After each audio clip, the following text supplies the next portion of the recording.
ஸ்ரீமன் நாராயணீயம் வாசிக்கிறார். உடனே அந்த பையன் ஒரு நன்னா வாசா, வாவ் சூப்பர் அப்படின்னு சொல்ல வேண்டாமா? அவர் உடனே கேட்டார், என்னப்பா உனக்கு சம்ஸ்கிருதம் தெரியுமா? தெரியுமே.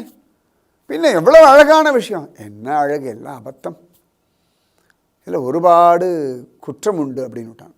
இவ்வளவு நாள் எல்லாரும் கொண்டாடிருக்கா, பெரிய பெரிய பெரிய பெரிய பண்டிதர்கள்லாம் கூட கொண்டாடிருக்கா. ஆனால் இன்றைக்கி இவன் சொல்கிற குற்றங்கள் எல்லாமே அந்த ஒரு ஸ்லோகத்தில் இருக்குது. உடனே இவர் பார்த்தார், சரி அடுத்த ஸ்லோகம் வாசிக்கிறேன்றார். அதுலேயும் நிறைய குற்றங்கள் சொல்கிறான். இவர் ஒவ்வொரு ஸ்லோகம் வாசிக்க வாசிக்க வாசிக்க ஒவ்வொன்றத்துலேயும் குத்தம். ஒரு ஸ்டேஜில் அவருக்கு முடியலை, அழ ஆரம்பிச்சு விட்டார். ஹே கிருஷ்ணா குருவாயிரப்பா, இது என்ன சோதனை எனக்கு, நீ யாரு, எப்படி இவ்வளவு தூரம் உனக்கு சம்ஸ்கிருதத்தில் குத்தம் தெரியறது, இத்தனை நாள் எனக்கு தெரியலையே, கேட்டவா யாருக்கும் தெரியலையே, இவ்வளவு அபத்தமாக நான் எழுதியிருக்கேனேன்னு அழறார். அப்போ அந்த பையன் சிரிக்கிறான்.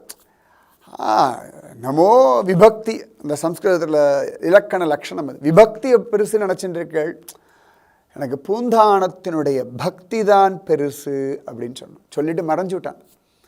அப்போ தான் அவருக்கு தெரியறது, வந்தது ஸ்வயம் சாக்ஷாத் குருவாயூரப்பன்.